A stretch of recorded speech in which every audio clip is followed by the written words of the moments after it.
আজকে আমার পোলাটারে লগে করে নিয়ে আসলাম। আপনার যে সোনার টুকরা মাইয়া, যে লক্ষ্মী মাইয়া, মাইয়াটারে হারায় না ফেলি, এর লেগে তাড়াতাড়ি আইসা পড়ছি। ভাইজান, মাইয়া কই থাকেন? এই দেখো না।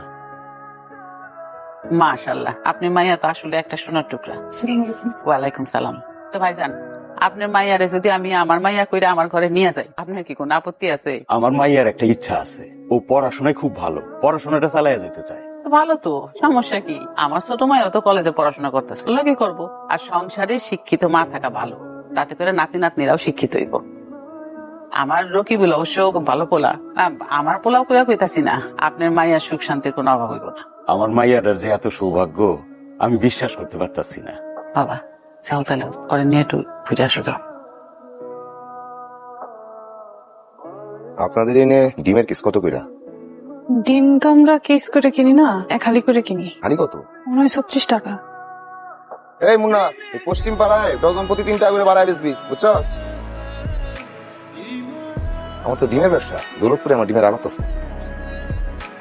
ভাইজান, 1 তারিখটা তাহলে কবে করা যায়? আমার যা করার আজকেই করো, আমি আরেকদিন আসতে পারবো না। এমনিতে আরোটা ভাড়ায় রেখেছি। আচ্ছা, আমার কি তোমার সত্যি ভালো লাগছে? জানি না, শুধু জানি যে আজকে থেকে আপনি আমার সব। বাজান, এই কদিন একটু তাড়াতাড়ি বাড়িতে ফিরিস। কেন? আরে যেটা কইতাছিস সেটা শুনিস। দোকানে চাপ আছে, আগে দোকান পরে অন্য কিছু। আমার গেলাম, তাড়াতাড়ি ফিরিস কিন্তু। দেখি। কিরে ভালো যা কাজ করস, এখন তো মন দুইটা। কাজ কর যা। তাই লজ্জা পেলে হইব? তোর বন্ধু না আমি, কিছু কম আর কি করছিস? কি শুরু করছিস সবার সামনে? যা, পরে কথা বলবো। যাইতেছি, কিন্তু কি হয়েছে না শুনে কিন্তু আমি ছাড়বো না, বুঝিস কইলাম। এমন না আঙা ডিম গুলো গুছাইছস? ও ভাই, ডিম কাটা ডিম গুছাইতেছি। ভাই তুই দেখতে কেমন? সুন্দর, আলহামদুলিল্লাহ।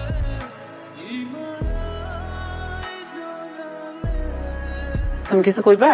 কলেজের ক্লাস তো শুরু হয়ে গেছে, কবে থেকে যেতে পারবো মা? মাত্র তো বিয়া করে আসলা, 2-4 মাস যাক, এর মধ্যে যদি বাচ্চা কাচ্চা না আসে তাহলে যাইও। আর যদি আইসাই পড়ে তাহলে একেবারে জোর ঝামেলা শেষ করে তারপর যাইও। আপনি তো বলছিলেন এরপর পড়াশোনা করতে পারবো। বলছিলাম তো, আমি কি তোমার না করছি? না করেন নাই, কিন্তু এখন তো কলেজের ক্লাস শুরু হয়ে গেছে, আমি যদি এখন না যাই তাহলে তো পরে পিছাই যাবো। বিয়া তো তোমার হয়েই গেছে, এখন 2-1 বছর পিছাইলে কি সমস্যা? আগে সংসারটা সামলাও। এগুলো ঠিক না। আপনারা আমার মিথ্যা আশ্বাস দিচ্ছেন কেন? তাহলে না দিলেই পারতেন। মিথ্যা কথা বলছি?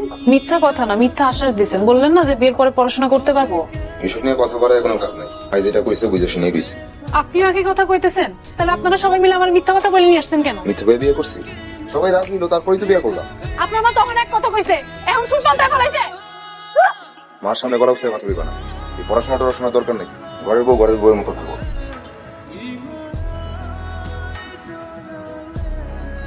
হ্যালো মুন্না, আরো খুশস? আচ্ছা তোরা আজকে দেখ, হ্যাঁ আজকে আসবো না। না বিয়ার পর তোর ভাবি হইবে, কোনো জায়গায় গেলাম না, ঘুরা লাগবো না। খালি ব্যবসা দেখলে হইব, সংসার ধরে রাখা লাগবো না, সংসার ঠিক রাখা লাগবো না। দেখ তোর আজকে, আচ্ছা রাখি। একটু সাজন গুজন করো, কোনো জায়গায় ঘুরতে যাই, তাড়াতাড়ি ফিরো।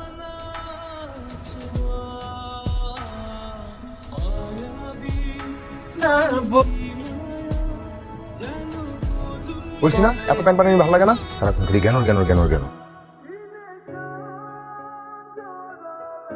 ঘরে ঢোকার পর কেমন এইসব নকশা দেখা লাগবো? কি হয়েছে আমার কোন? কি হয়েছে বুঝো না? আমি ঘরে ঢোকার পরও তুমি ম্যাম সাহেবের মতো মোবাইল দেখতেছো, মোবাইলে পাইছো কি? এটা কেটা দিচ্ছে? বাড়ি থেকে নিয়ে আসছি। বাহ, বাসা থেকে নিয়ে এসছি, বাসা থেকে ভালো জিনিস আনতে পারো না? এই মোবাইল যদি কোনোদিন চালাইতে দেখছি তাহলে কিন্তু ভালোই না। তো সারাদিন বাসার মধ্যে বসে বসে আমি কি করবো? কত বড় সাহস, এই মুখে তর্ক করে। শুক্র শুক্র 8 দিন এখানে বিয়ে করছি, এখন এই মুখের উপরে কথা কয়। আমি যদি আর কোনোদিন ঘরের ভিতরে নাটক দেখি তাহলে কিন্তু খবর আছে। কি আমি বুঝলাম না তো, আমার পোলাটা সারাটা দিন কাম কাজ করে বাড়িতে আসে, তার কি একটু হাসি খুশি রাখতে পারো না? আবার আমার মুখে মুখে তর্ক করা শুরু করছো এখনই? আগে যদি জানতাম তাহলে আমার পোলাটা আমি বিয়ে করাইতাম না। বন্ধু সবই বুঝলাম, একটা জিনিস বুঝলাম না, বুঝছস? তুই চালাস বাটন ফোন আর তোর বউ চালায় টাচ মোবাইল। শোন, মানুষজন এখন টাচ মোবাইল চালায় অনেক পণ্ডিত হয়ে যাইতেছে, আগের থেকে সাবধান হ, পরে কিন্তু কন্ট্রোল করতে পারবি না। আর খবরদার ভাবের কাছে হাত তুলবি না। হয়েছে, আর জ্ঞান দেওয়া লাগবো না, খেয়ে খাইলো। ভাই সর্বনাশ হয়ে গেছে, বিরার বাজারে আঙ্গুর ডিমের গাড়ি উল্টায় গেছে। কি আমার 5 লাখ টাকার ডিম, তাড়াতাড়ি তো রাখ। আমার কই বাজারে গেছি। খাবার দাও। গেল রাতে কইছিলেন খাবার দিলে দাও, না দিলে আবার জায়গা। আপনার অনেক বিধ্বস্ত লাগতেছে, কিছু হয়েছে? সবকিছুর কৈফত কি তোমার দেওয়া লাগবো? আমারই তো দিবেন, না দিলে কারে দিবেন কোন? মুখে মুখে তর্ক করবা না কইলাম। তর্ক করলে কি করবেন? তবে বলে কি করবো একটা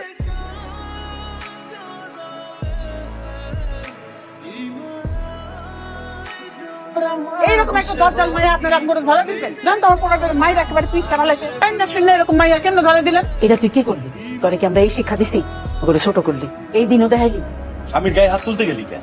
আমি যখন দিনের পর দিন মায়ের খাইতেছিলাম তখন তো আপনারা কেউ আগে আসলেন না, তখন তো কেউ বিচার বসাইলো না।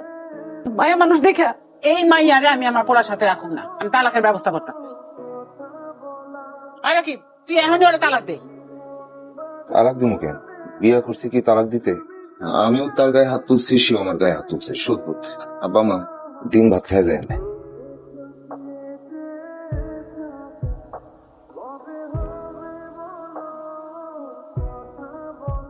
কি বলবেন? ব্যবসায়ী তো ওই চোরটা বাটপাতের লাগে কারবারি, মাথাটা ঠিক থাকে না। আবার জোর জামালা তো লাগেই আছে একটার পরে একটা। আমার না মন মেজাজ ঠিক ছিল না, মাথাটাও ঠিক ছিল না। তুমি কিছু মনে করো না। আমিও আপনার গায়ে হাত তুলছি, এটা আমার ভুল হয়েছে, এটা করা ঠিক হয়নি। আচ্ছা থাক, এইসব কথা বাদ। আমরা পুরাতন সব ভুলা নতুন করে পূজা করাটা করে লই। আপনার তো অনেক সমস্যা, ঘুমের মধ্যে দূরে দূরে নাক ডাকেন, হাত পা ছড়ায় ঘুমান, অন্য মানুষের ঘুমের কথা তো চিন্তা করেন না। ঘুমের মধ্যে তো মানুষের নিজের উপরে কন্ট্রোল থাকেন, এটা কেমনি ঠিক করবো? হ্যাঁ হয়েছে, আপনার অনেক কষ্ট করতে হবে, করা লাগবে না। আচ্ছা, জামাই বউয়ের জীবনে তো বাসরাত থাকা জরুরি, আর বাসরাতের কথা মনে থাকাটা জরুরি। বুঝতে পারছি, আর কিছু কম লাগবে না। মাশাআল্লাহ, তোমার যে কি সুন্দর লাগতেছে বউ। রাত হচ্ছে অনেক, তার মধ্যে আপনি বিছনার মধ্যে বসছেন, আপনার নিশ্চয়ই অনেক ঘুম আসতেছে না? না, আজকে রাতে আর ঘুমাবো না, রাত জেগে জেগে দুজন মিলে আর গল্প করবো। আপনি মানুষটা কিন্তু ভালো, তো মাথার মধ্যে একটু গোলমাল হয়ে যা। তোমার ভালোবাসা পাইলে সব ঠিক হয়ে যাবে। আপনি কিন্তু আমার গায়ে হাত তুলবেন না, আমার ধমক দিবেন না, যদি দেন তাহলে কিন্তু। এই কথাটা মনে করে আর লজ্জা দিও না। আচ্ছা, আপনি আমার একটু পড়াশোনা করতে দিয়েন, আমি পড়াশোনাও করবো, ঘরও সামলাই নিব, কোনো সমস্যা হইব না। তুমি সব করবা, খালি বউ কও তুমি আমার ছেড়ে যাবে না। আমি আপনার ছেড়ে যাবো কেন? আমি আপনার ছেড়ে কই যাবো? আমার যাওয়ার এরকম জায়গা আছে?